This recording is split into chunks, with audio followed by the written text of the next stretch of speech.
Welcome again to the Demilitarized Zone. This is the one stream designed to help you feel better about engaging in hot-button issues. Our goal here is to teach discourse survival tactics, not just farm gotchas and dunks. We cultivate meaningful, intelligent conversation where you have to stop and listen to the other person, even if it is just to find the flaws in what they are saying. So, at least for tonight, please check your weapons at the door, take notes, act like grown-ups, and refrain from the blood sports and shit-slinging that have plagued our society for far too long. But our audience does get a say here. There will be a link in the chat to where you can vote at the end, so limber up those voting fingers. It is free after all, and exercise your democratic rights to decide which side made the most persuasive case. Tonight's prompt will be, as you see above my head, should intellectual property be legally protected? So sit back, relax, and enjoy as we introduce tonight's debaters and judges. From the top, in the top left corner, we have Average Debate Enjoyer. And as I say your names, if you guys have any sort of socials you want to drop into the chat, that would be awesome. Links to be able to follow you. Now would be a great time for it. In the top center, we have Doomer Patriot, and in the top right, we have Let's Chief. Of course, those two on the right, and actually, I think all three of them have been judges here before. But tonight, judging for the first time on my far left is going to be the Indian Jesus. The Indian Jesus. And in the center is Castle. Both of them have been debaters here, but have never judged, so I'm very excited to see how this goes.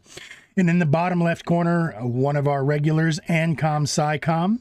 Bottom center with his feet in the fucking air is going to be Kay.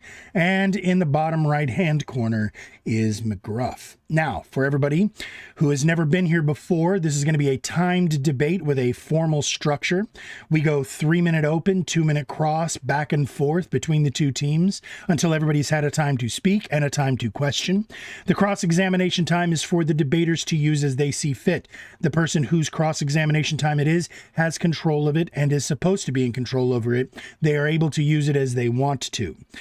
With that said, we will then open the floor to a 20-minute open panel conversation.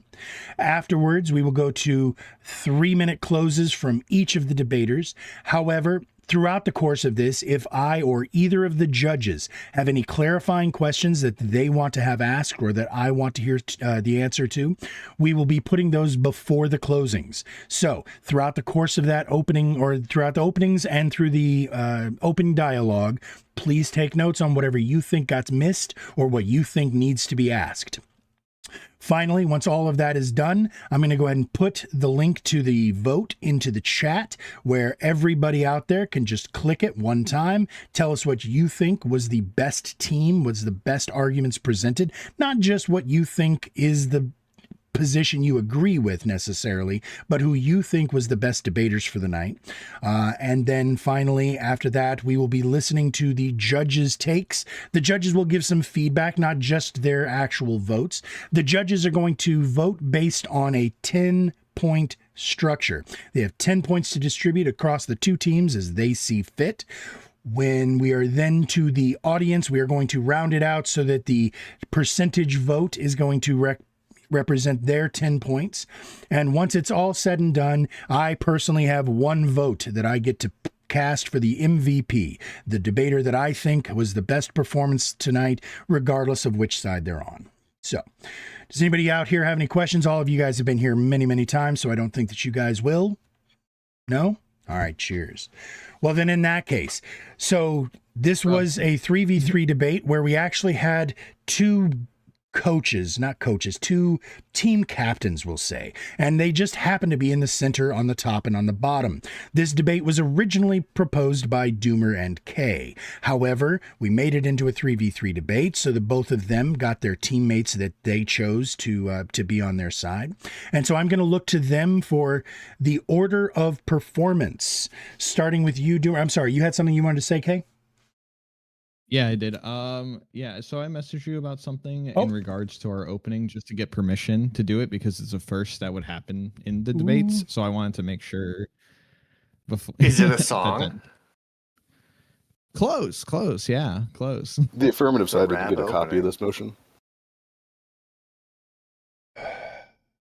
Honestly, yeah, I checked my docket. I didn't get any filed motions today. Yeah, no. So you know what? Here's what I'm going to do, okay? And I feel like this is the most fair. It is a video clip. How long is this clip? It's about 20 seconds. 20 seconds. 20-second clip that he would like, that Kay's team, that the negative team would like to open with. They will take it out of his opening time. If the affirmative team has no objections, I will allow it. Allowed. 20 seconds is a long time. I can have sex in that amount of time, but I guess I'll allow it. Twice. That's not. Jesus Christ. Chief, do you have any problems with it? Go for it. All right, cheers. Well, then in that case, that's going to be for the negative. Affirmative goes first. So, Doomer, on your team, who's going to open? Actually, you know what? I see that you got a... no, okay, we got that message. We got this message. And there. All right, yeah. So, what is going to be the order from you guys, Doomer? I think it's going to go me, Chief, and then Tyler. Doomer, Chief, Tyler. And I'm going to look over to you now, Kay. What is going to be the order of performance from you, gentlemen? It's going to go me first, then it's going to go to Groofus, and then Ancom's going to finish it off. Sounds good. And remember that is going to be the same order for the closings. And remember that the next person to go is going to be the person who is cross-examining the previous speaker. So what that means is after Doomer is done, Kay, you're going to get the 2 minutes. Then Kay's going to go. Then Chief's going to get 2 minutes to cross-ex. Then Chief's going to go. Then Groofus is going to get 2 minutes, so on and so forth. So once again, if we have no further questions, let's fucking go. All right, I have 3 minutes on the clock. We're going to start with you there, Doomer. And if you are ready, I will start the clock when you start speaking. Yeah, intellectual property protections exist to do two fundamental things. One, they ensure that creators, inventors, and small innovators can invest in new ideas without the liability of their work being copied instantly. And two, they incentivize innovation by limiting the exclusive rights that they give and push innovations to the public domain after the duration protected. Innovation, no matter the form, be it like a new product, process, creative work, it all requires time, risk, and labor to produce. Without these protections, all this intellectual property can essentially just be stolen by any other party. It leaves inventors with little options to protect their ideas, and many of them will probably just choose to either never implement an idea, never reveal the discovery, or anything like that, just because they really just stand to only lose. The framers of the Constitution understood this risk. Article 1, Section 8 of the Constitution actually gives Congress the power to promote the progress of science and arts by granting authors and inventors limited exclusive rights to their works. The intent to this was to encourage investment in innovation and not to create some type of permanent privilege. So a lot of people try to cite things like copyright and patents as a way to protect monopolies, when essentially it was created to avoid that. The founders were fearful that innovation would be slowed without these protections, so they set forth the system that would encourage innovation by limiting the time a party can enjoy these exclusive rights, and then pushing it to that public domain to be utilized by the public interest after. Intellectual property protections help prevent these monopolies because without them, really the only protections you have is to keep it a secret. And by keeping it a secret, other people really never get to see these innovations or build on anything. Intellectual property protections actually changed that because they require the disclosure after a certain amount of time of protections. So pretty much the public domain and the public interest gets to benefit from this. To summarize, IP not only exists to protect creators and inventors, it exists to make sure that even those with the means to implement ideas without the knowledge at first still have that chance after a certain time. It balances the need for incentive with the greater public interest, and it enables innovation to flourish without knowledge being locked away from others. And that's why my team's position is that IP should be legally protected. All right. There we go. Now we're going to go ahead and put 2 minutes on the clock for... Your team seems to approve. Going to go ahead and put 2 minutes on the clock. Kay, the 2 minutes is for you. Go ahead and cross-examine. I will start the clock when you start speaking. Okay. If people are able to own ideas, where does this line in the sand get drawn? What do you mean line in the sand for ideas? Well, you need an arbitrary line to be like, okay, this is when you can own an idea or when you can't. Unless if you think that maybe you can patent something like the PB&J. Do you believe that? Oh no, there's certain standards for copyright and patents. It has to like contain a certain use. It has to be specific. It can't be just a copy of anything else, because that's kind of implied in the whole copyright kind of deal. A PB&J would be not specific enough and not different enough from any other type of idea to be patented, I believe. That'd be more of like a trade secret kind of thing. So you don't believe in broad patents? For a PB&J, no. All right. And when it comes to patents preventing monopolies, it states in the very same government that you're citing that patent law is actually a privileged temporary monopoly. So you're saying that they prevent monopolies, though the government that provides these patent laws actively acknowledges that it is a granted limited monopoly. Yeah, limited by what? It's time. It's like the exclusive rights is the time period. So you get the exclusive rights for a certain amount of time, and then you have to share that knowledge with everyone else. Without it, people can just take that knowledge, keep it to themselves, never share it, and then no one gets to benefit at the end. Does any other property expire because of time? Like, should I be able to take your home away after 7 years, or? No, but this is intellectual property. It's nothing like scarcity like that'd be introduced in like real estate or whatnot. Well, do you believe in supporting artificial scarcity then? For ideas, this would be kind of that, correct? Like it would be introducing a slight artificial scarcity for a certain amount of time to protect those inventors and creators' interests. Yes, but it's not a permanent monopoly. This isn't saying like these people get this technology forever. That'd be more aligned with no protections, and they just keep the trade secrets themselves. And that's time. All right, so I'm going to go ahead and put 3 minutes on the clock here for Kay's opening. I'm going to share the video clip into the Discord channel, I think, or I should be able to share my screen. Share my screen. Where's that at? Where's that at? Right there. And dude, the perfect time. Twitch just ran an ad. They know. That's fine. All right. So, and I'm going to go ahead and start the clock as I start the video. Oh, I screwed that up. Hang on. I'm muted. I'm going to reset the clock as I start the video. Right here, Kevin, is the patent for the product. Right here is the patent for the process. Can I see the process patent? Here, take them both. So nobody else can make boneless ribs? Let me be more specific. No one else can make a fully cooked rib with either one or more bones removed from it. Wow. All right. So there you go. All right. What you...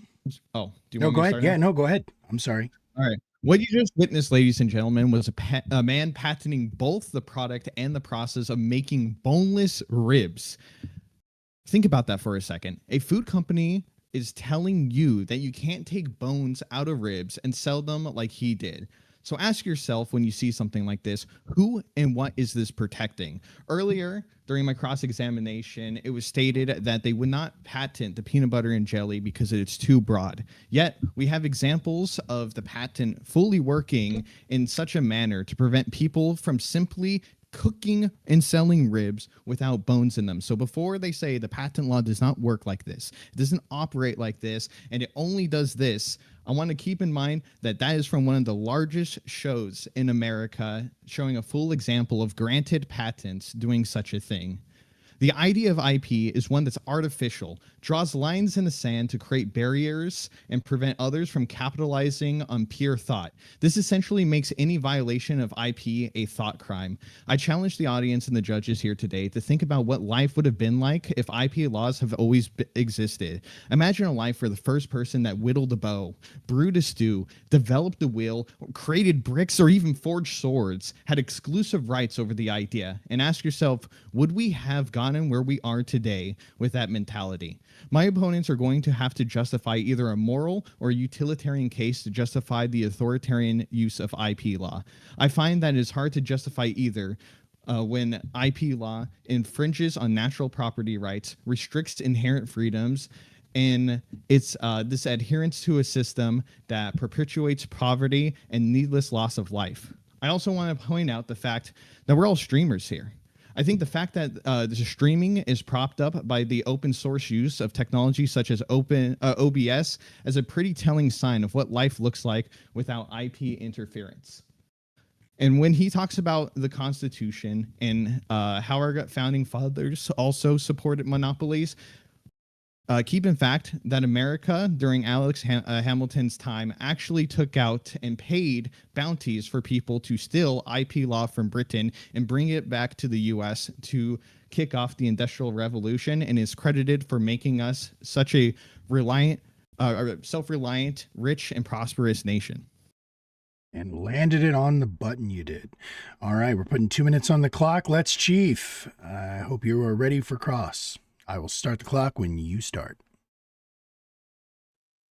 Sounds good. I guess I just want to know generally how you feel about regulation. Do you think there should be like no regulation in general, or do you think it's a good thing, or I think broadly speaking? regulation could be good or bad depending on the circumstance of how it's used. But I generally believe whenever you're looking at the government, you should go with the least invasive means of treating stuff. This is a medical concept where, like, if my arm hurts, you don't go to chopping off the arm. You go, oh, try stretching it, try wearing like an arm brace, try medication, try minor surgery, then major surgery. And we should treat all infringement on freedoms in such a way. So when thinking about regulation, hold on, but so the most like essentially like you're saying just like the most fringe and frivolous like regulation would be, you know, not acceptable and like not ideal to have in the system, right? you would have to define what you mean by like fringent and like. I just said fringe or like frivolous regulation, like just a regulate, like you're saying, like not all regulation is good. So I'm just imagining that there's some level of regulation where you're like, you know, this is actually frivolous and hurting business. So that's why I wouldn't want it. Yeah, there's regulations like that exist. Yes. Right. So would it be possible that not all uses of IP would be ideal, but the most like fringe and frivolous, like saying like a patent on baby back ribs would be like one of those, you know, fringe and frivolous things that you could like cut off and like not even like say is like a prime example of what intellectual property is even meant to protect. It's just one of those kind of more frivolous things that, you know, like too much regulation, it's just not, you know, doing its job, I guess. Sorry, Time's out, but I'm going to go ahead and let you respond to that, Kay. Go ahead. Okay, cool. Yeah, so you can try to make that argument, but it would only apply if there was regulations and IP that actually supported some type of moral or utilitarian good overall that was unanimous and so clear and evident to see. But I think you're not going to find that, so I don't think it applies. All right, good stuff. 3 minutes is on the clock for you now. Let's Chief. The clock will start when you do. Yeah, I'll even start by responding really quick, saying that you're saying that it must be moral, but you know, I feel like maybe the best uses of IP are things that, you know, morality only like barely touches upon. Like I could even grant that, you know, some things for like life-saving treatments or, you know, some things in the medical industry that are just like, you know, too high cost, like we can make some changes there, but that doesn't mean that intellectual property as a whole isn't worth protecting. So like there's plenty of reasons not to like big corporations, and I'm sure we'll hear plenty of that as time goes on tonight. But, you know, I'd say that we should consider how IP protects the consumer. Something we all likely agree upon would be work done by agencies like the FTC Federal Trade Commission and maybe its various subdivisions to go after things like faulty or counterfeit products. We've seen videos of vapes exploding in pockets. We heard stories about like tainted medicines making people sick or even killing them. So I feel that in some way to take away IP is to take away the ability for those consumer protection agencies to do the work required to prevent serious harm in any number of ways across our country. So if you are truly worried about the power of corporations and their ability to take advantage of people, I feel like that's all the more reason that IP should be protected. And I'm going to yield my time there. All right. Left almost a minute and a half on the table for us. Rufus, it is going to you now for cross-examination. 2 minutes is on the clock. Rufus, do you hear me? I will start the clock. Start the clock when you start asking. All right. Do you agree that if IP were treated how current property is treated, like how a house or land, patents and copyright would last for the owner's entire lifetime and could be passed down to their heirs indefinitely with no expiration? Yeah, if it was treated that way, that would be the case. I think it's currently, what is it, the lifetime of the author plus 70 years, but I think when it was initially implemented, it was only 14 years.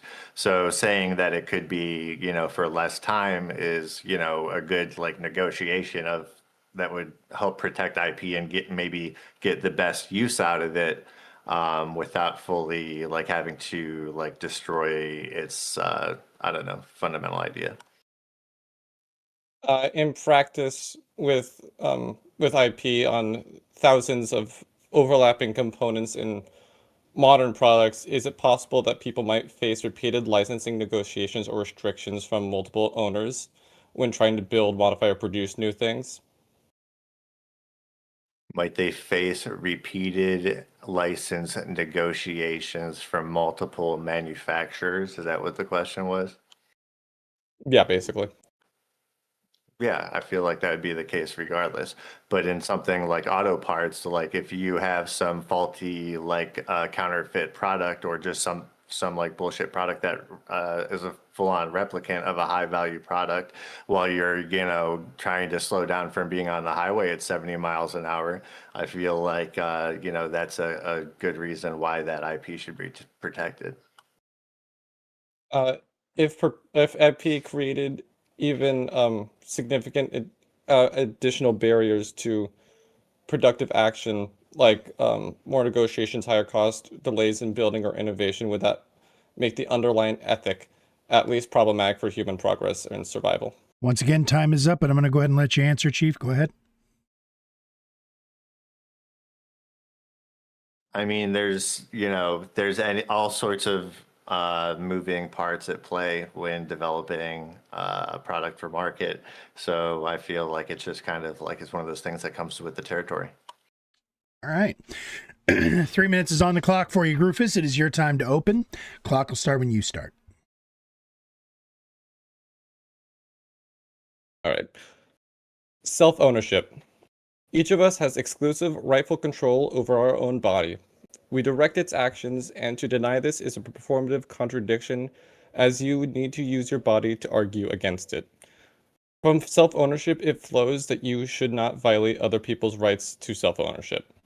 Humans act in the world using scarce means, like resources, land, and materials that are rivalrous. If I use them, you cannot use them without conflict.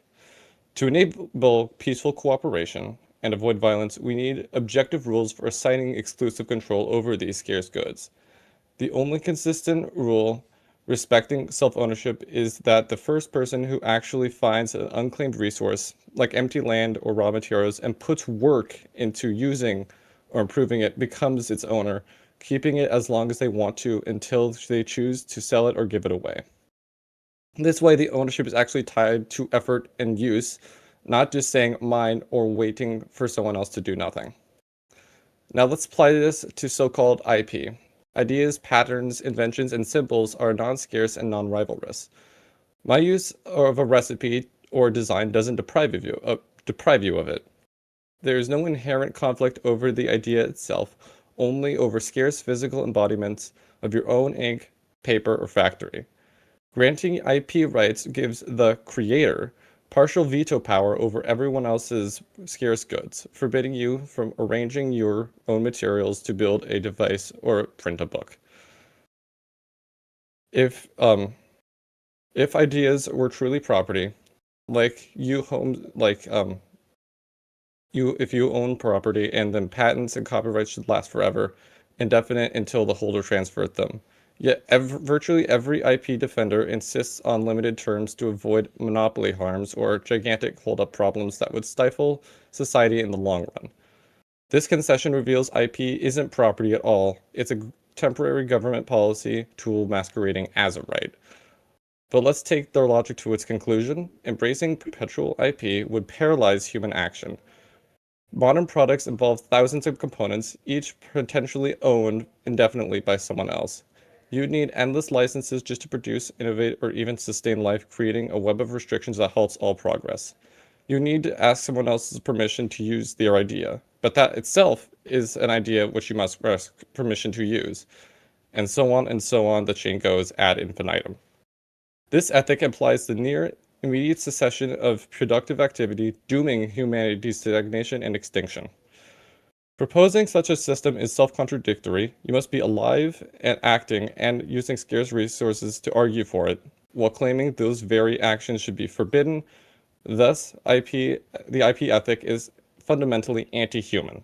It's subordinate to our survival as rational, productive beings to artificial claims over known scarce ideas. And that's time. Good stuff. 2 minutes is on the clock. Tyler, average debate enjoyer, it is your time for cross-examination. Once again, clock starts when you do. All right, I think I got 3 questions for you. So I heard your spiel about self-ownership, and self-ownership means don't violate others' rights to ownership, but if someone steals your property, that infringes on their ownership, correct? Yes, that is correct. Just generally, Yes. yeah. Yeah.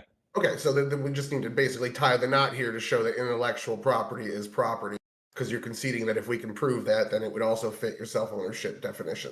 Are you holding that same standard to land? Like if I buy property and I don't use it and I just sit on it, could that also fit your infringements of self-ownership?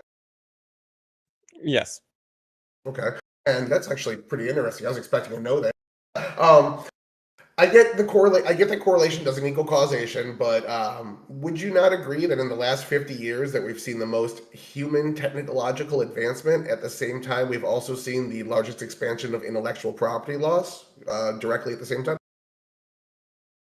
Yes, but as you said earlier, I would argue that's just merely correlation, not causation. I understand that. That's my follow-up question to that is, so where do you get this idea that IP and this infringement would be an infringement on our markets and slow progress from, if maximizing IP laws also sees us maximizing technology? Because empirically that is the case. In common, I have found a study that shows that, and we have plenty of human innovation before IP, or in spite of IP. Like insulin, for example, was created, and the creator deliberately didn't create an IP because he felt that it should be a product that should be owned to the world, not to a bunch of corporations who would be able to hide behind a patent.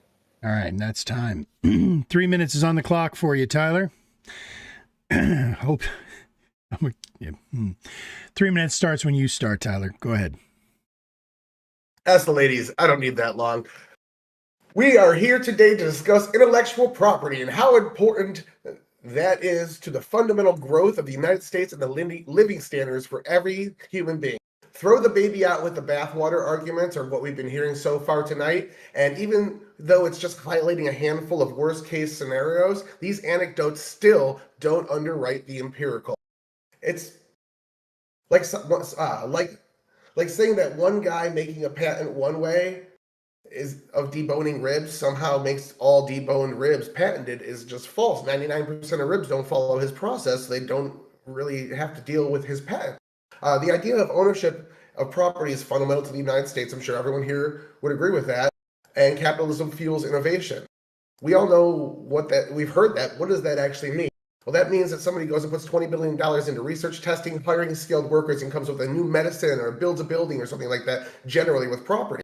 But what we see with IP is we now have cures for obesity. We have smart home algorithms that can lower climate harms and your energy costs. We have unique specialized programs and apps that can order a taxi cab for your fucking dinner with the click of a button. And none of these things would exist without IP because nobody would put up the money to do this. Nobody would ever do this because the $20 billion it costs to build this extensive thing would never get recouped because the next person can just go, oh, cool, thanks, I'm going to sell that now too, and undercut you severely. They'd be waiting for the next sucker to step up and fund something, and then everyone would come and steal it. So IP is necessary for innovation. Why is it fair for someone to take your sacrifice and just steal it for themselves? Why not wait for the next person again to just come and spend their money on this research? Why not just steal? Because without IP, that's theft of their ideas, their labor, their manufacturing, their research, and their money would be completely fine. So now that that's been established, I'm going to use a microcosm because I tend to speak long-winded. I tend to use a lot of citations and get really into the nitty-gritty. I'm trying something different tonight. I'm trying pathos. So we're going to use a microcosm for this idea. We're going to move it over. We have an entrepreneur who came up with a recipe, and since recipes are technically intellectual property, this entrepreneur is named Eugene H. Krabs, and his intellectual property was the Krabby Patty. And there's a bastard named Plankton that's stealing the Krabby Patty. Are you with Plankton or are you with Mr. Krabs? I got one fucking question for you. Are you ready, kids? And time. All right, good stuff. We got 2 minutes on the clock now for ANCOM. To follow that up, cross-examine starts when you do, sir. You are muted, my friend. Oh, sorry. Tyler, you said that without IP, we would just see a bunch of theft. But the thing is, without intellectual property, using someone else's idea cannot be theft by definition. How do you square that circle? Well, more what I was saying there is if we got rid of IP, we would see a bunch of theft. If we didn't have IP, we wouldn't see any innovation because nobody would spend the time, money, and effort into this massive undertaking it takes to create a new medicine or whatnot. So nobody would put that $20 billion in because you're never going to recoup it. It wouldn't technically be legal theft anymore. You are correct. I was using the term colloquially. You got me. Fair enough. You say that if we don't have, that limited monopoly, that people won't create medicines. What do you say to all of the vaccines and other medicines that were made free to use immediately after their creation? Examples like the Vaccinia vaccine, better known as vaccine for smallpox, things like insulin and penicillin, all of which, after their initial discovery, were made free for everyone to use. Well, those things take time, money, and cost to use, and the insulin has been significantly improved to fit different body types, different situations, different things. It's not like we're using old school insulin. Medicine has always existed. You can go take some herbs and berries and crush them up into a bowl to get advanced medicine, like a cure for obesity. That's what takes $20 billion. New research, not just things that we just guess and check, and maybe 10 people in the village die before we find the right way and hope that it works, and maybe it's not confirmation bias, but we have no actual testing. Yeah, but then you end up with situations where they take these products and patent some ridiculous minor change on them to charge boatloads of money, and we see people dying because they can't get their insulin as a result. Like, how is this a morally justifiable system? And once again, go ahead and answer. Yeah. Yep, that to me is a baby with the bathwater argument. If you have a specific qualm with the fact that people can change something and repatent it, maybe we could take that away. But that's not invalidating the prompt. That's just saying, I don't like the current system as it is. Hey, man, maybe I'm with you if you give me the argument, but that still says IP is a good thing. All right, ANCOM, 3 minutes for opening. It's on the clock. Starts when you do. All right. So the first thing I'm going to open with here is to say that I'm not with Plankton or with Mr. Krabs. I'm with humanity. I want everyone to be able to benefit from the ideas and advancements that humanity creates, because we're ultimately creating them as a advancement for the whole human civilization. Sure, we have our limited greed-driven motivations in the short term, but ultimately all technology builds on previous technology, and by limiting how easily we can use previous technology, we are actually slowing down innovation. We have studies posted by the St. Louis Fed by economists Boldrin and Levine showing that not only do patents not increase innovation, over the long term, they decrease innovation. If we remove the idea of patents from our productive system, we would actually be able to increase innovation and overall productivity, even despite the fact that there will be, some people that end up putting a lot of money into these advancements that don't get to recoup it. A great way around that is to create nonprofits. There are lots of nonprofit research institutions that rely on donations to do this research, and when they have that research, they give it away for free. All of that research is still being done. So to say that they're not going to do the research just because they can't make a profit on it ignores the fact that this kind of research, this kind of innovation, this kind of advancement is something that has always happened whether or not patent law exists. Patent law just makes it more difficult to actually get ideas out there and into the hands of the populace as a whole, rather than limiting it to some limited ownership just so they can make billions of dollars in profit on something that would benefit everyone. That's my time. Yeah. 2 minutes going on the clock. Doomer, it is your time to cross. Start when you're ready. Much like Tyler, I probably won't take this whole time. First off, just want to say baller ass shirt. I want one. Thank you. Yeah. Second off, one question: does time limit, like the time limit, the exclusivity rights of a patent, does that stop all innovation from happening? It doesn't stop all innovation, but it does significantly slow it down from what it could be. So if, like, say I patented an idea and it's protected for 10 years, it might be slowed for 10 years, but then my idea gets shared to everyone else. Does that help or hinder innovation? I would say that hinders innovation, because what if that idea can be improved upon by other people, and that process it still can be after, let's say if it's enhanced? But why would you want to delay that enhancement? Why would you want to purposefully make it to where people couldn't make it better for 10 years?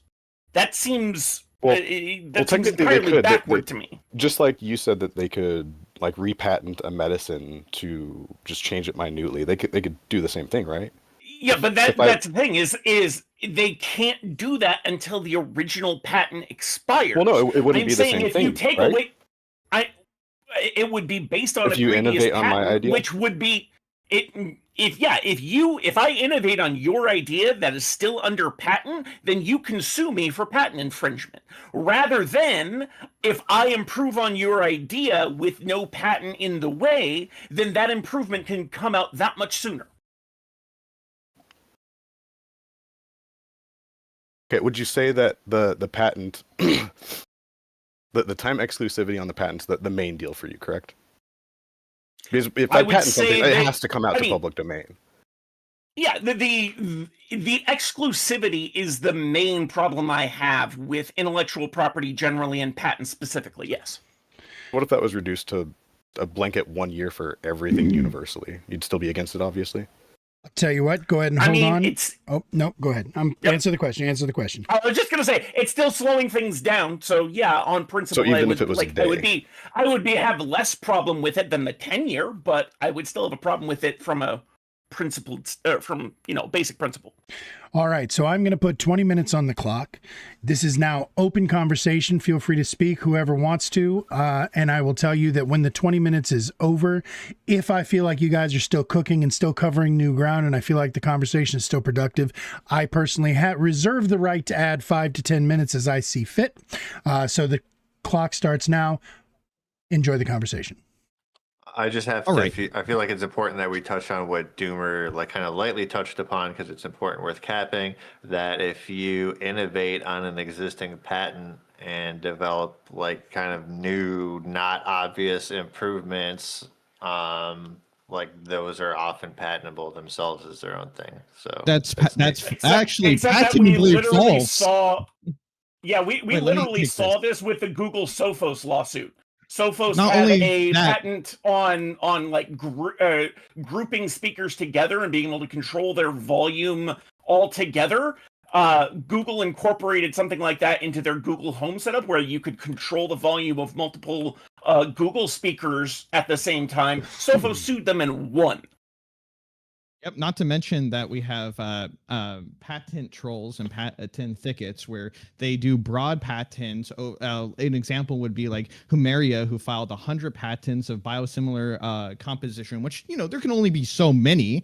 And this cost an estimated $7.6 billion extra to American healthcare payers in 1 year. Or we can look at how the similar tactic was used by Ozempic, patenting injection pens and torsion springs and laying out patent thickets to prevent other people from pretty much innovating on top of that. It's not as simple as, let me just add one extra thing. Companies already thought about that and utilize the system to prevent you from doing that. If we just get rid of it, you can innovate. Plus, you're assuming the basic idea already, that your premise is correct, that someone can own an idea. You're the affirmative. You need to justify to people why you think you can own a fucking idea outside of, oh, it's just different. All right, my arbitrary line is better. You need to stand on that and explain why is it better. You're just assuming it already exists when you haven't justified the principle.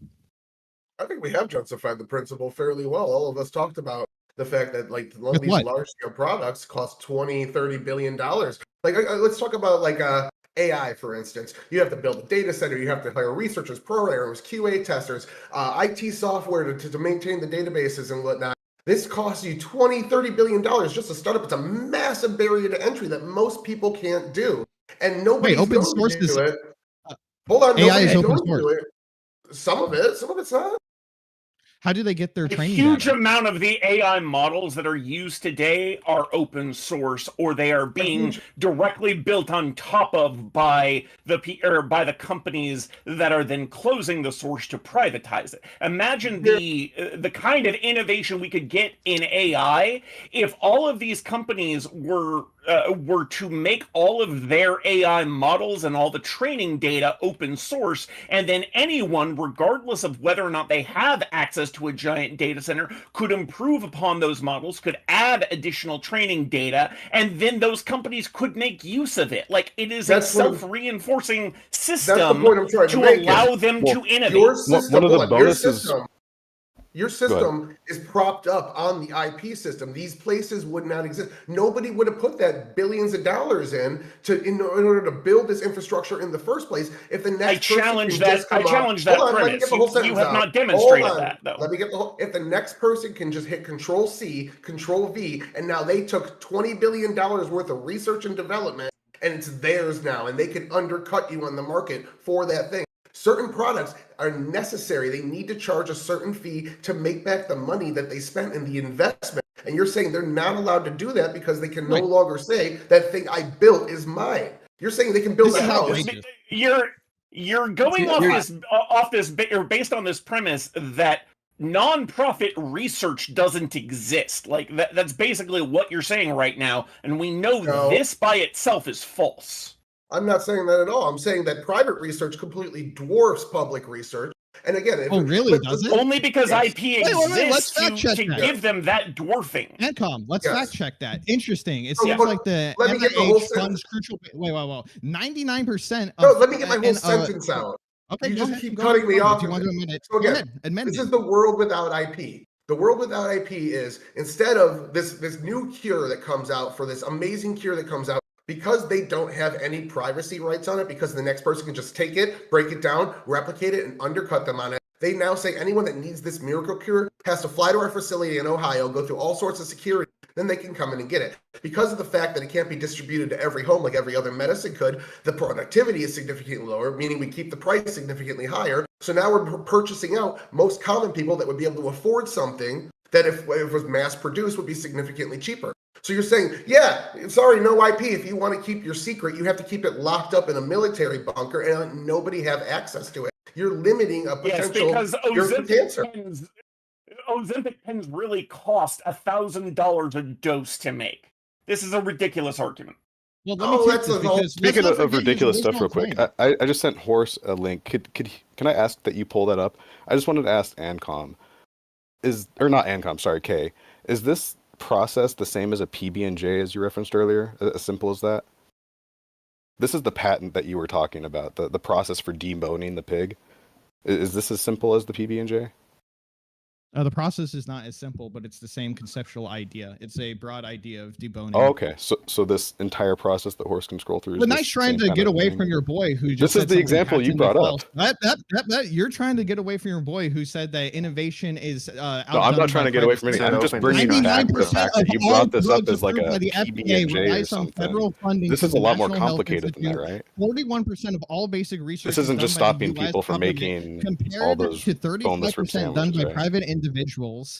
11% of the total R&D alone is done by higher education, despite 2% of it, despite the money. You don't have to answer, it's fine. But I was just bringing up the fact that that's not I already answered. We're not going to let your friend get away with this. Nearly 28 to 30% of all U.S. patents rely directly on previous federal funded research. 30% of all patents filed today are rely off of government-funded technology. 35% of all basic research is done. Yes, laws are being used. They are in place and they are being used. Yes. Okay. So why should they not be? That's not the argument I made, market is something that's innovating. You are nationalizing the research, privatizing. That's not the argument I made. The ladder up. It is. You're just fact checking yourself. No, the argument I made is that the private sector dwarfs the public sector on R&D spending, and that's absolutely true. 60 to 80% of global R&D spending is from the private sector. Right. I feel like medical, specifically that field, I don't know how you is going to be disagree a with little that. bit different. Sorry, what was okay?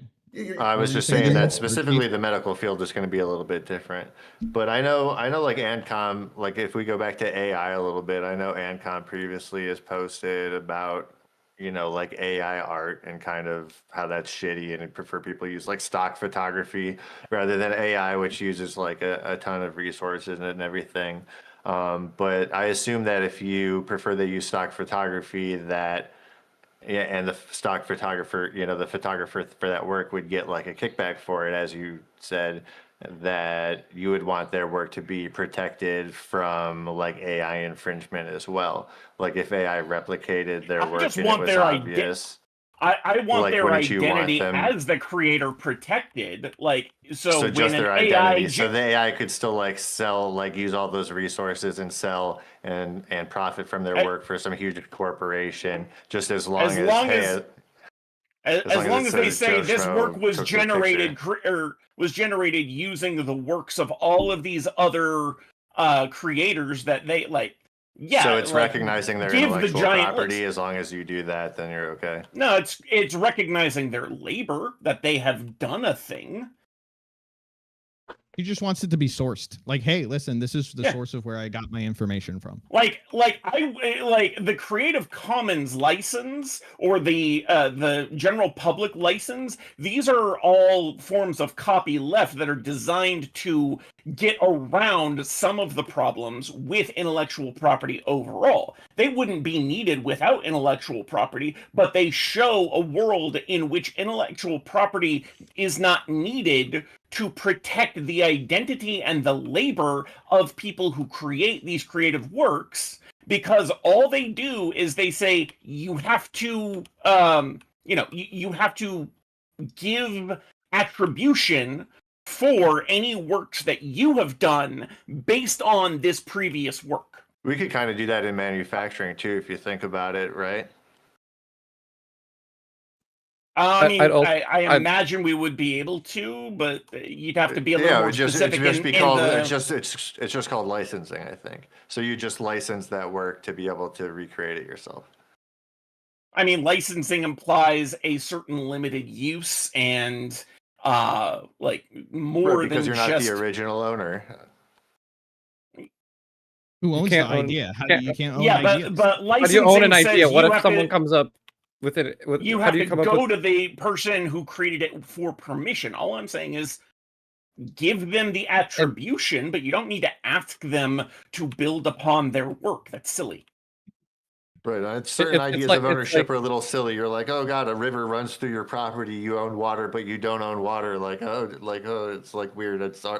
Like there's certain arbitrary things about society that just a thing. Yeah, there's a lot of arbitrary shit about society, and part of the reason we do these debates and we talk about these issues is because we see that, hey, some of these arbitrary things don't make sense, and we want to challenge them. It's the whole point of this arbitrary debate. To have an assumption of bad. Arbitrary. No, I'm saying arbitrary. Lots of things are arbitrary, and we are challenging whether or not they still belong here. Some of them will, some of them won't, because they serve certain purposes. We're arguing that intellectual property, if it ever had a useful purpose, has long outlived that. And, I know Grufus and others would argue that it never had a useful purpose. I will even grant, for the sake of this argument, that it once did have a useful purpose, but we have outlived that point. What about the point of,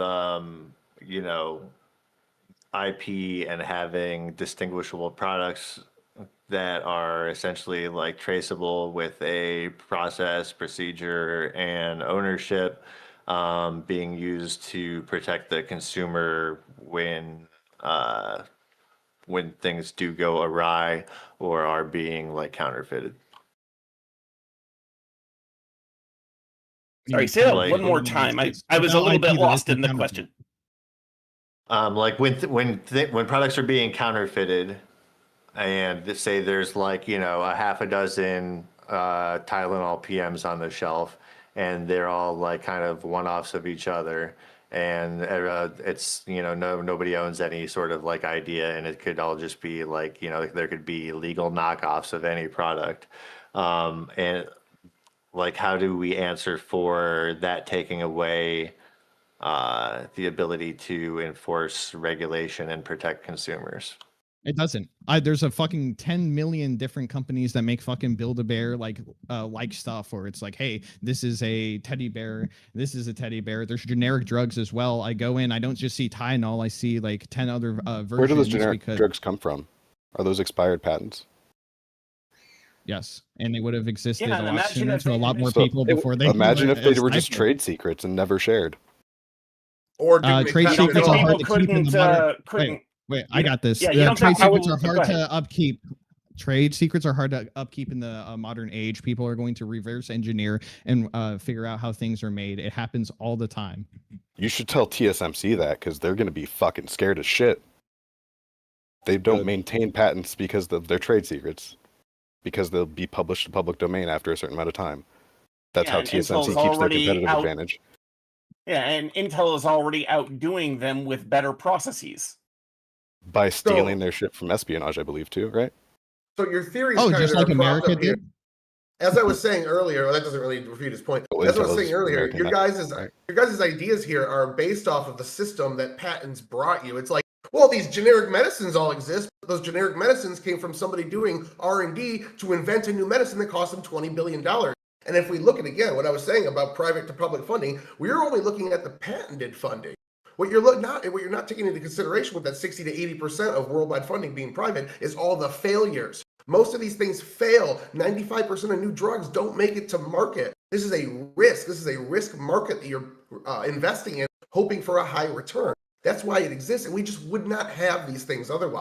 The idea that I kind of want to challenge another premise here, because you guys are saying that this would benefit the large corporations, but the idea that these corporations wouldn't benefit from your system as well is just kind of wild. And when you take out the idea, like the specialization, like I invented something, this is my specialized thing, this is what keeps my niche mom and pop business open.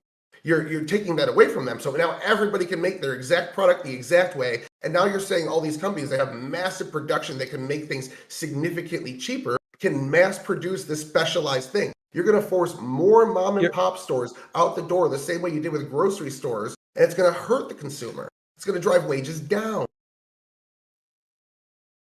No, the biggest way that corporations are the ones that use IP law more than anybody else. Nintendo is a good litigious example of using their IP to strike down other people from innovating on their ideas and being able to use it.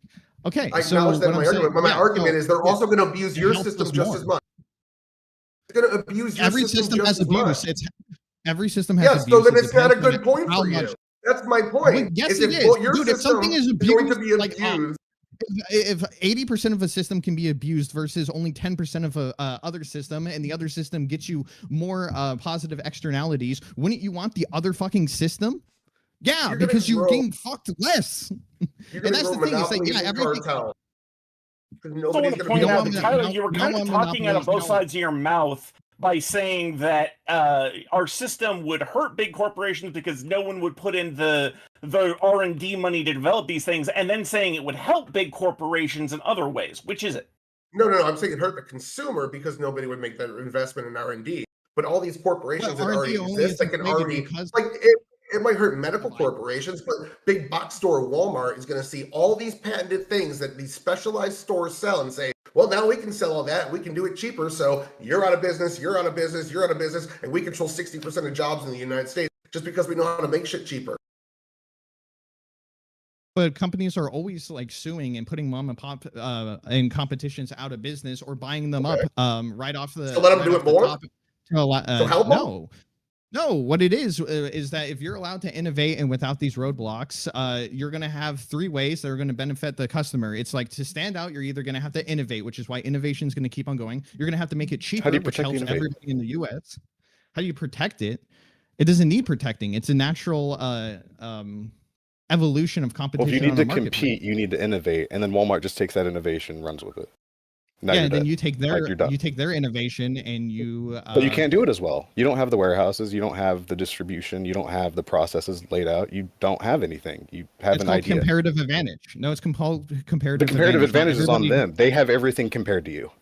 Judges, if you want 4 companies running everything in the United States, vote for these guys. I mean, companies are running everything because existing IP system. That's not a good argument. 50% of jobs are mom and pop in the United States right now. I think it's like 47%. So no, it wouldn't be like you have 4 companies running fees. They have to pay licensing fees. This makes you poor. This makes you poor paying licensing fees. Who does the licensing fee go to? It's going to go to the creator, the inventor. Yeah. Okay. Yes, but you don't have natural ownership over an idea. Specifically, the patent owner, which if we get whoever into owns the problem with patent sharks and patent trolls, that's a whole other argument that we can bring to bear to say the problem. Yeah, but we can regulate that. We don't have to throw out patents for that, right? Who's It's one of the many problems with patents. So, like we're saying, there are so many individual, independent problems with patents that it doesn't make sense to keep them around. Do you recognize any benefit from them? The encouragement for innovation by pushing anything to public domain, or for anything like that? I mean, if everything was just public domain to begin with, but they wouldn't. People patent it to get that exclusivity period, to take advantage of their own idea, to be able to license it to Walmart. You already get that doesn't happen if they don't have the protections. They can keep it to themselves and use it for like their personal benefit. That's fine. People did that historically, but you can't go out and publish your idea or whatnot because someone else is just going to take it. That's why we have so much historical advantages for protections for like authors and stuff. Science has been built on people sharing their ideas and their innovations freely for hundreds of years. So, like, the history of the very development and advancement and innovation of IP laws have gone along with it. There's been protections and if for anything- books and authors as long as you're talking about.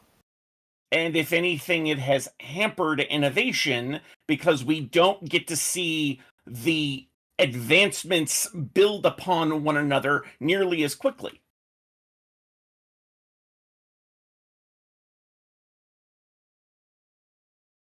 Yeah. I mean, again, if you're a first mover advantage and you're getting your first move, you first create something. It takes time for everybody else to like figure out how to make that. Manufacturing is so expensive to get up and makes running. you stand up.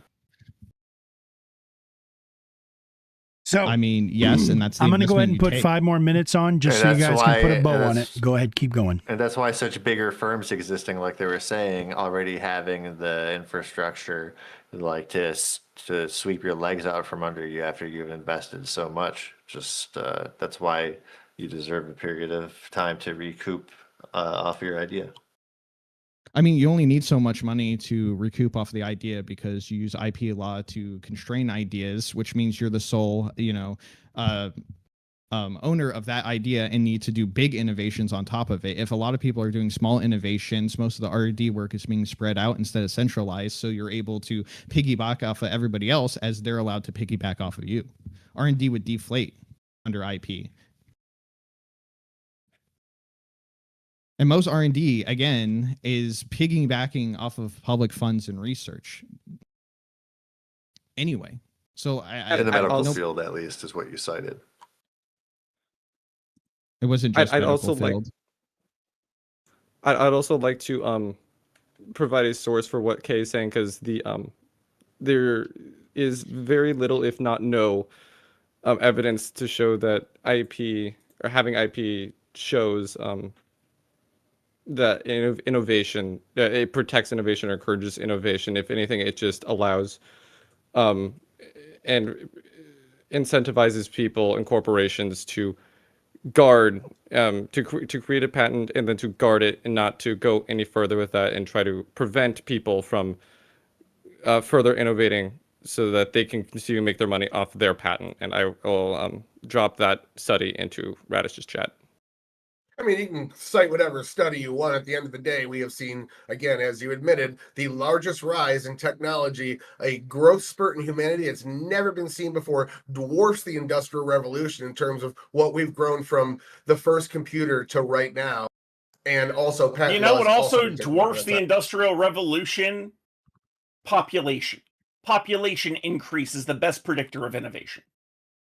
Not to mention the Industrial Revolution was credited to the push by the U.S. government to do corporate espionage and steal ideas from Britain and bring it into the U.S. Hold on. Basically what China did.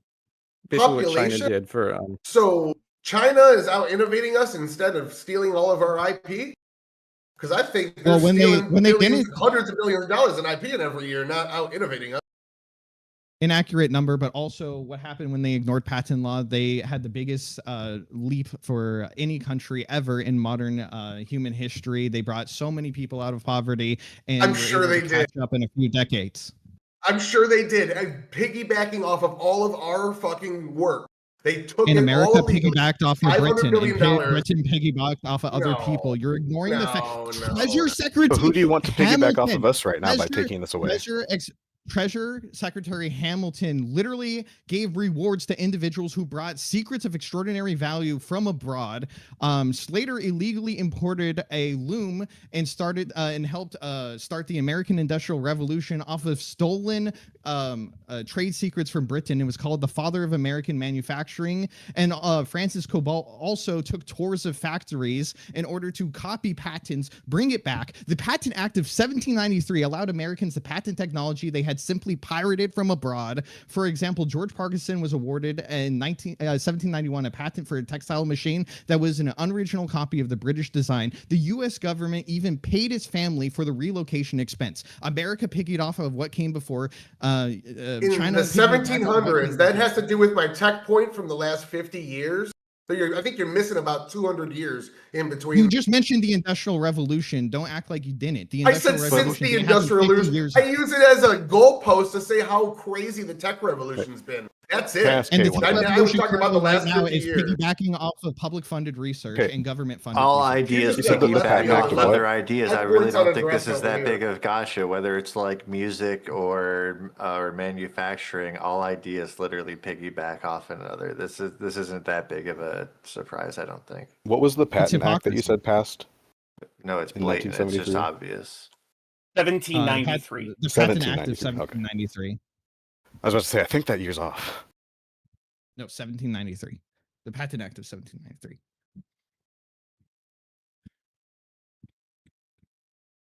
So what do we have here, gentlemen? I mean, you say that it boosts innovation, but it seems I that still have innovation 10 seconds existed left. before. I Okay, I, go I ahead. I'd like to. Innovation's not going to go away. It's just going to be less. We're not going to get big things. I'd like to end this discussion with kind of a rhetorical question. Should philosopher X be charged with copyright infringement for using or taking the ideas from a previous philosopher? Did they All patent right. it? Yeah. So, Did they patent their ideas? for what it's worth, the time is I'm up. referring to copyright. He did specifically say it was going to be a rhetorical question, which, if I'm not mistaken, means doesn't Well, I require said an no. answer. So, funny enough, I think both of the judges asked the exact same question, which is kind of ironic. I'm going to go ahead and interestingly enough, they are both asking the question about one specific person. So we only have one. I have a couple myself as well. We'll see how this first question goes to see if I'm going to ask mine. So I'm going to ask this first, and then I want I want to make sure that it is covering the question that the other judge wanted asked as well. Ancom, you said something to the effect of there was a study saying patents decrease innovation and not increase them. Is that the same question that both of you wanted asked or expounded on? Yeah, okay, cool. Can you please expand on that just a little bit and explain to the judges what it is you meant by that? There was a study saying patents decrease innovation and not increase The study that Groofus posted is the study I was referring That's the study? Okay, fantastic. And yes. And okay. And can you just give us a quick paraphrase, just a quick 1 minute telling us what it was that said, because we obviously don't have the time to sit here and read it right now on stream. Yeah, no, I can give I can just read the introduction because I think it sums it up nicely. Oh. The case against patents can be summarized briefly. There is no empirical evidence that they serve to increase innovation and productivity unless the latter is identified with the number of patents awarded, which, as evidence shows, has no correlation with measured productivity. This is at the root of the patent puzzle. In spite of the enormous increase in the number of patents and in the strength of their legal protection, we have neither seen a dramatic acceleration in the rate of technological progress, nor a major increase in the levels of R&D expenditure. And then it goes on to talk about more of the paper, but that's a good summary. Okay. All right.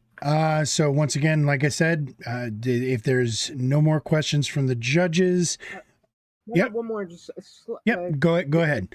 So general, real quick before you ask, I'm going to say to the debaters, please answer the question. Do not debate the judges. Go ahead. Yeah. No, I just you made the claim ANCAP that we've outlived the need for IP, and I don't know if you'd specifically explain that. So I just wanted to, ask you about that. You said ANCAP. I think you meant ANCOM because Groofus is the ANCAP. Sorry. And I just want to make sure that ANCOM, the right person was being addressed. So, like, this was more of a personal opinion that I can see why it may have had some utility in the past, but I don't think that we can make an argument that it still maintains whatever utility it has today, and even the utility that may have existed in the past is questionable. All right. Okay. So we are now real quick. Thanks for the raid, Frank. Appreciate y'all.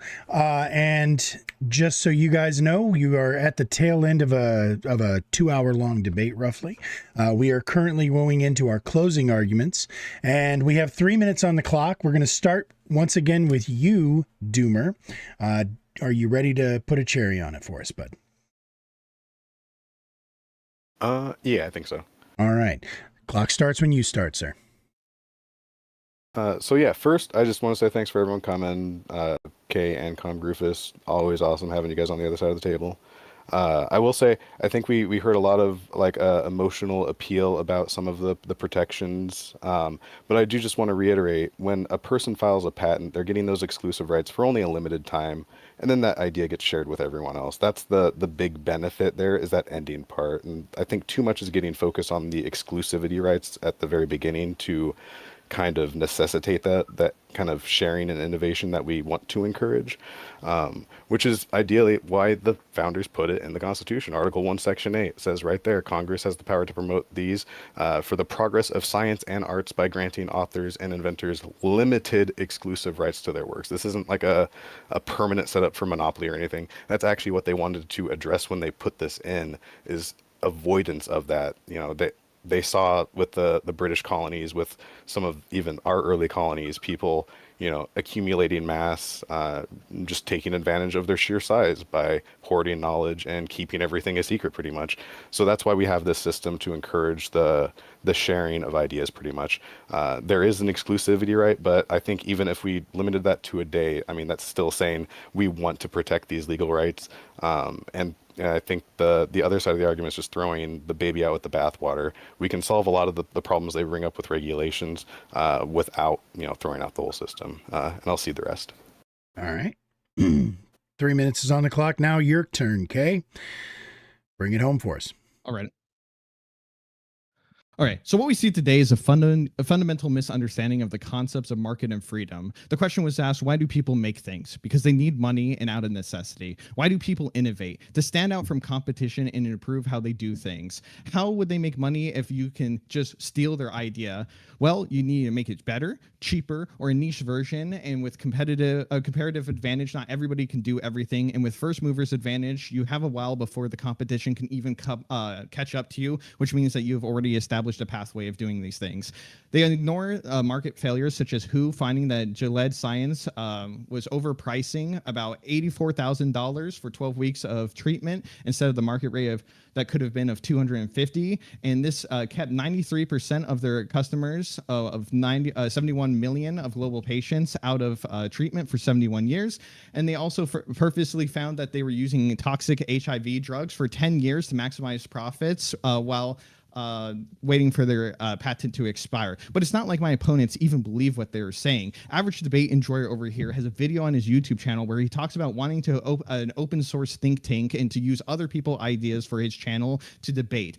And he also on his Twitter says that the reason why monopoly laws were created is because markets use bad tactics to completely take over. So it seems that Tyler doesn't like monopolies and realizes that they're used to take over sections and hurt competition. Doomer messaged me saying DMCA is an authoritarian overreach, that he prefers open source, and that when that's not available, he rides the high seas, and even talks about completely switching over to Linux and Graphing OS. Open source stuff. And while I don't know Chief personally enough, I do know that we're streaming on a platform built on open source software, on a computer technology that exists because of patent-free technology, internet technology that was built off of public funds, and patent-free technology as well as open source research. So by default, it seems like everybody here agrees with me. It just seems that they aren't willing to admit it. So when you're asking yourself, if patent law is justified, realize that they didn't address any of this, and if in of themselves actively engage in a patent free lifestyle and enjoys its fruits of labor.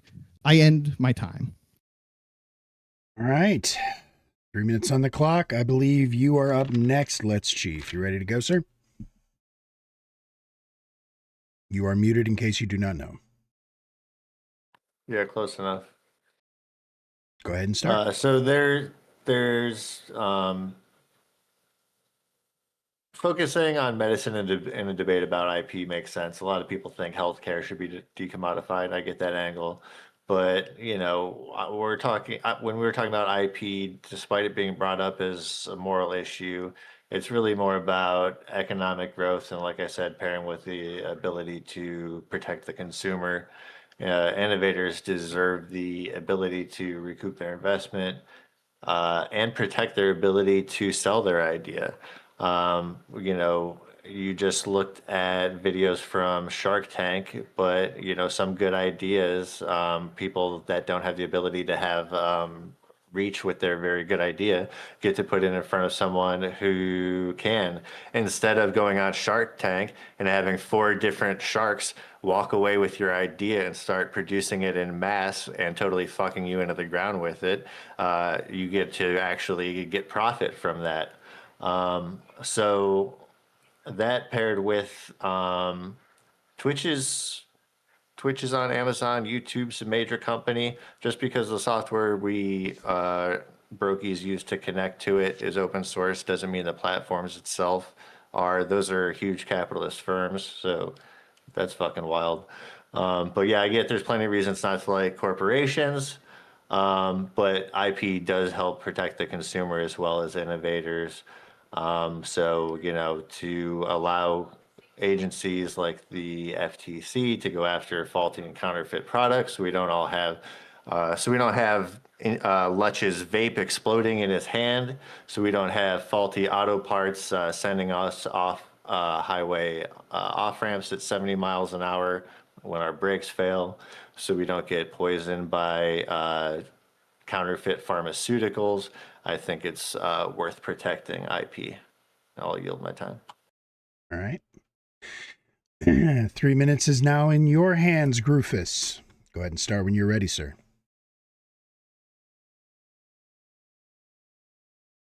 All right. We start with self-ownership. You have exclusive control over your own body. This leads to the fact that you should not aggress upon someone else. Scarcity is why property and rights exist. Land, tools, your ink, your paper, these are rivalrous. If I use them, you cannot. The conflict demands rules. If the first person to use an unclaimed resource owns it and holding it indefinitely until they transfer it. Ideas, inventions, and expressions, the core of intellectual property, are not scarce. My use of recipe, design, or formula does not deprive you of it. No conflict exists over the idea itself. IP creates artificial conflict by forbidding you from using your own scarce property, your ink, paper, tools to copy or build. That is the key. IP does not protect property, it invades it. If IP were genuine property, it would be held like real property today. Lifetime plus inheritance, no automatic expiration. But no one who defends perpetual IP. Because indefinite control over non-scarce ideas would lock thousands of claims on every product component, requiring endless licenses and negotiations. Actions would freeze, innovation would die, humanity would stagnate. An ethic that logically ends in the paralysis of productive action while you act to defend it is a contradiction. It is an anti-human ethic at its core. Our opponents say IP is needed for incentives, but if non-scarcity is the problem, why create artificial scarcity through state force instead of letting markets reward creators through first mover advantages, reputation, speed, branding, patronage, subscription, and secrecy where it makes sense? History proves it works. Boldrin and Levine's 150-year, 60-country study shows no strong evidence that IP boosts innovation, just more patents and lawsuits. Fashion, cuisine, open source software all innovate rapidly without monopolies. Choose freedom, choose humanity, abolish IP. I yield the rest of my time. 3 minutes is on the clock. We are now kicking it back over to you, Tyler. Go ahead and start when you're ready. To address the character attacks for the goals of my channel being open source think tank, one, that's because that cost me $0. I'm not doing $20 billion of R&D. And also, it's my choice, which should be the choice of every inventor. I'm more than happy when people want to make things open source, but that should be their choice. What they want to do is strip them of that choice and force them to share the roots of their labor, which I expected from the communists, but not the other two. So we got Bloom plus Van Ryn 2020, Kellogg/Northward Research 2020, Change et al. 2013, 2018, Berkey in 2013, and about 10 more studies that back that innovation flourishes under patents. But we got claims over and over and over that nothing backs it, nothing backs it, nothing backs it. Look at our one study, nothing backs it. I can give you a dozen studies that back it. So I just think either that was lack of preparation or intentional dishonesty. we have to admit that the rise in, we have one person, well, two people admitting that the rise in IP law correlated with the largest rise in technology we have ever seen. Just going back to one study over and over saying, well, actually, it shows there's no evidence. So nobody will spend $20 billion to invent something new if all that massive amount of work can be stolen and you're $20 billion in debt. Judges, if you had $20 billion, would you invest it knowing somebody could steal that and undercut you, meaning you could make zero of it back? Nobody would do that shit. All these ideas that the other side we're talking about, generic drugs, for instance, piggyback off the system that we have where R&D already exists. Now, most drug research leads to nothing. 95% of new drugs don't make it to market, or drug research doesn't make it to market. 60 to 70% of R&D used in just the medical field in the United States is privately funded. What we got as a caveat for that, the addressing for that, was just the ones that make it to patent. But that just completely ignores all the failures. Most of this comes from private funders, and it's a huge risk. What we see here was what I said earlier. The other side keeps hammering down on how corporations abuse this system. It's a bad thing. But they openly admitted that corporations would also abuse their system. They just say not as much. But they couldn't come up with a negation to the fact that this houses out the middle class. Well, they even said, yes, so what? So 4 companies would run the entire world, which is kind of the libertarian idea of a mega city, but with no Judge Dredd. But 4 corporations would run the world and price out all these specializations, all these mom and pop stores, further hollowing out our middle class. Most of these arguments have been throw the entire system out because I say so, and I didn't look up a counter study. So really, at the end of the day, I think most of our arguments kind of rang true here, and I hope the judges see it that way as well. You're both beautiful, and I love you, and we can hang out later. And time. 3 minutes is on the clock. Last debater, you're closing. Ancom, are you ready? Bring it home for us, buddy. Yep. So we were accused of forcing people into something, but the only people forcing someone to do anything is the ones who are forcing you to adhere to IP law.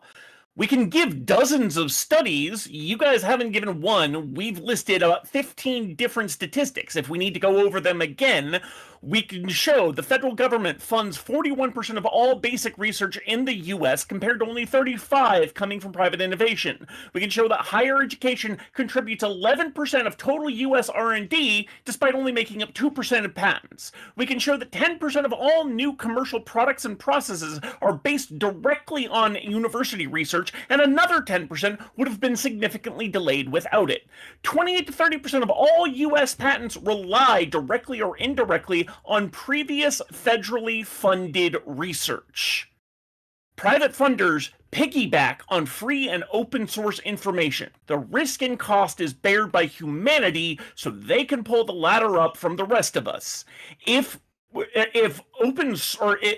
information was made freely and openly available, you wouldn't need $20 billion to make a single innovation, because you would have so many more people all working in tandem and yet together to build innovations, because that's what humanity does. It is in our fundamental nature to advance ourselves. It doesn't matter if there is if there are laws protecting those ideas. The ideas come regardless.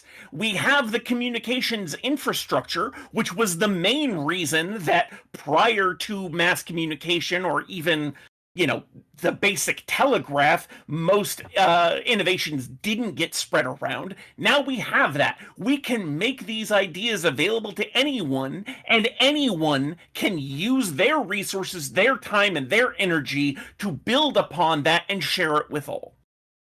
That's my closing. And closed. Okay. Well, that concludes the debating portion of the debates. I have to say before anything else happens that was probably the best fucking debate we've had yet, everybody.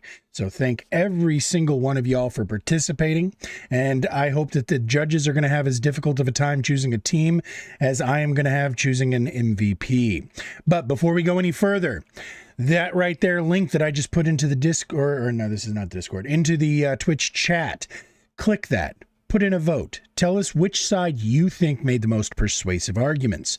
For those of you who are debating or who are streaming on YouTube or have your own audiences elsewhere on other platforms, go ahead and copy paste that, grab it, put it into your chat so that everybody who can gets the chance to vote.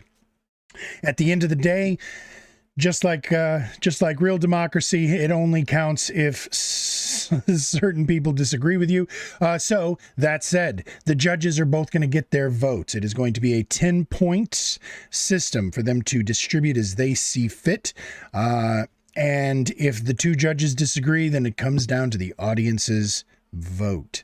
So that's enough talking from me. I'm going to look over at my judges. Give me a nod if you are ready to render judgment. I know, like I said, this is a tough one, so not much. How about you, Castle? Just getting the link to everybody. Yep, that's fine. Okay, so no worries. And also, Tyler, did you throw that link in your chat as well? Good. So like I said, we'll give everybody a couple of minutes to get their votes locked in and give the debater or the judges a couple of minutes to collect themselves and collect their thoughts. Hey, welcome in there, first-time chatter. Appreciate you. We are doing good faith debates here. We do these every Saturday night, and this goes to everybody else. I want to thank you again, Frank, for the raid earlier. I don't know if you're still hanging out with us, bud, but I'm trying to get Frank in here for some of these debates as well. But yeah, everybody, we are here every Saturday night, 6 p.m. Pacific Standard Time, trying to make this kind of conversation the norm again, where people actually stop and listen to each other and actually try to make a case for themselves. So, all right. Looking at you, Jesus. Are you ready to go? I wasn't fully the 10-point system. What are we talking about there? Sorry, it's just, it makes it easier for purposes of keeping track, because like I told everybody, for this new year, we're actually going to be having an entire structured debate tournament, essentially, where I'm going to be keeping rankings based on people's cumulative scores. So that said, you got 10 points to distribute. It starts out as a 5-5 even if it's a tie, and you can have a tie if you want to, but anywhere from 1-9 to a 5-5 to whatever you think, but 10 points total to distribute across the two teams as you see fit.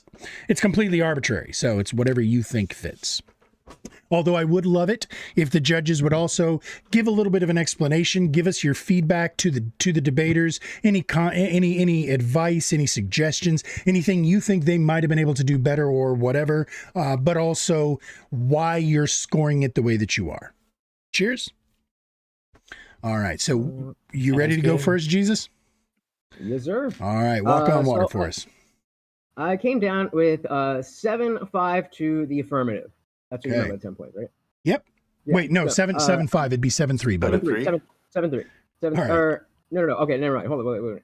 Or 6-4. 6-4. Yeah. 6-4. 6-4 to the affirmative. Okay. I think that this is actually a really good debate for me to judge, because I have been I've had a lot of people talk to me about IP rights and all that, and I never really got into it. So this is really good. I didn't have a bias coming in. I do feel like there is a natural bias to be like, well, yeah, we want to protect our ideas and copyright, and that is kind of an inherent thing that we all think of and understand. And so what I was looking for from the negatives was things why that intuitive belief is not the case. And I don't think the argument was strongly made. I think that there is an argument there, but specifically even Ancom, when I asked you about the outlived, you kind of just punted to a more generalized thing. I was hoping for something. Well, we had this situation where we needed IP in the past, and now we don't need it to compare those two situations. So I feel like you've got an interesting point that I would love to dig more into about maybe the idea of intellectual property should be rolled back, but I don't feel like you've the three of you in general. I don't feel like there was enough of that there.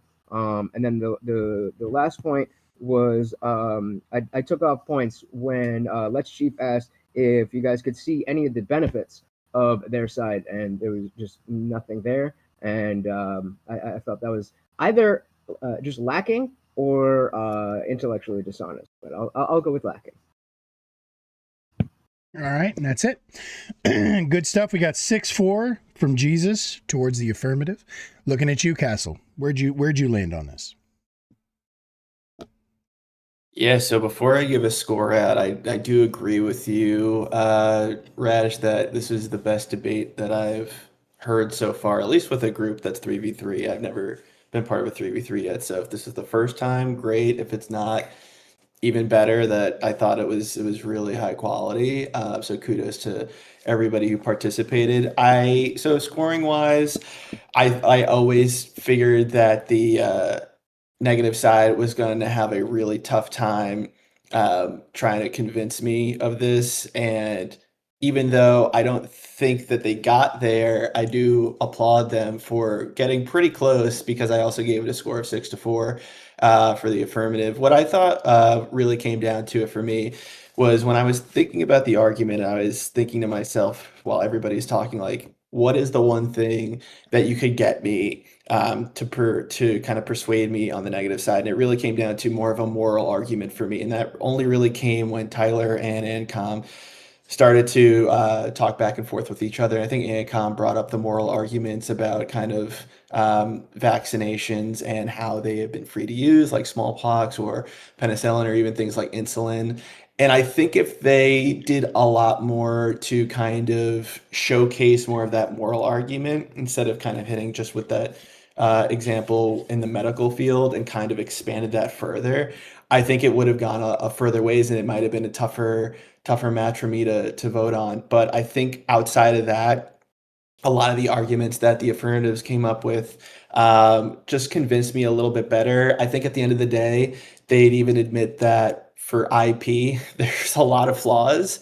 And if this were a debate about whether IP is good or not, I think that the negative side would have won, but it wasn't whether about if it was good or not. It was, should it be legally protected? And so I think with all the examples that were coming up, and even at the end of the argument with Kay, even kind of pointing out things that statements people said or things that people do that argue for their side, I thought it was a good way to close it. But I still think it didn't do enough for me to say, well, should we throw the baby out with the bathwater? And I think that was one of the main points that the affirmative side made. So it was tough for me to get over the edge because of that.